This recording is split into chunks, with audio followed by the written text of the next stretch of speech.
समुद्र मंथन की कथा। बहुत समय पहले जब देवता और असुर दोनों अपनी अपनी शक्तियों पर गर्व करते थे, तब एक घटना घटी जिसने पूरे ब्रह्मांड का संतुलन बदल दिया। समुद्र मंथन।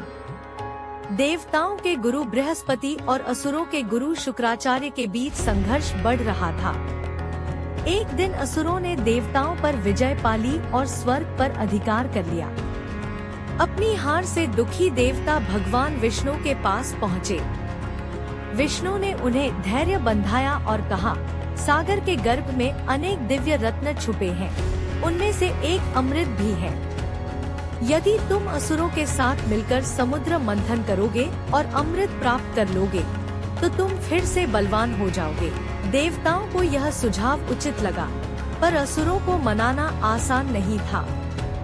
फिर भी अमृत की लालसा ने असुरों को भी समुद्र मंथन में सहयोग देने पर राजी कर लिया। स्थान चुना गया क्षीर सागर और उपकरण चुना गया मंदराचल पर्वत। पर समस्या यह थी कि पर्वत भारी था और उसे मथनी बनाना कठिन था। तब विष्णु ने अपने कूर्म कच्छप अवतार धारण किया और पर्वत को अपनी पीठ पर उठा लिया ताकि वह समुद्र में स्थिर रह सके। मथानी तो तैयार थी, पर रस्सी कहां से आए? तब देवताओं और असुरों ने विश्व के सबसे विशाल और शक्तिशाली नाग वासुकी को रस्सी बनाया। असुर वासुकी के मुख की ओर खड़े हुए और देवता पूंछ की ओर। विष्णु ने असुरों को मुख पकड़ने दिया ताकि वे नाग के विष से कमजोर पड़ जाएं, पर असुरों को उसकी समझ कहाँ थी। मंथन शुरू हुआ। एक ओर देवता, दूसरी ओर असुर और बीच में समुद्र स्वयं गर्जना कर रहा था। समुद्र हिलता तो पर्वत कांप उठता और पर्वत कांपता तो पूरा सागर उथल पुथल हो जाता। मंथन इतना भीषण था कि देवसुर दोनों थकने लगे, पर अमृत की इच्छा उन्हें आगे बढ़ाती रही। सबसे पहले समुद्र से निकला हलाहल विष इतना भयानक कि उसकी तपिश से तीनों लोग कांप गए। देवसुर घबरा गए। तभी भगवान शिव ने विष को अपने कंठ में धारण कर लिया। पार्वती ने उनके कंठ पर हाथ रखा, जिससे विष नीचे न उतरे और शिव का गला नीलवर्ण हो गया। तभी से वे नीलकंठ कहलाए। विष शांत होने के बाद मंथन पुनः आरंभ हुआ। समुद्र से कई दिव्य रत्न प्रकट हुए।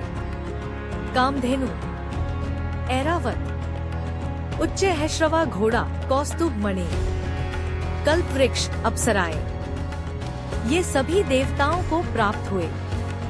फिर प्रकट हुई लक्ष्मी जी।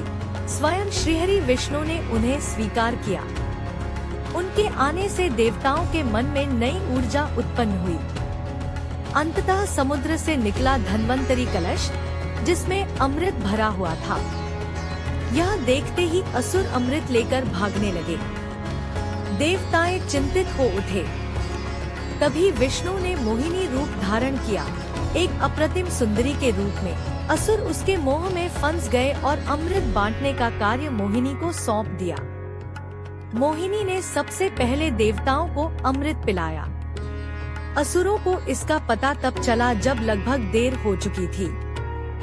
एक असुर राहु ने देवता बनकर अमृत पिया, पर सूर्य और चंद्र ने उसकी पहचान कर ली। मोहिनी ने तुरंत उसका सिर अलग कर दिया, पर वह अमृत ग्रहण कर चुका था, इसलिए उसका सिर राहु और धड़ केतु बन गया। जब देवताएं अमर हो चुके, तो उन्होंने असुरों को पराजित कर पुनः स्वर्ग प्राप्त कर लिया।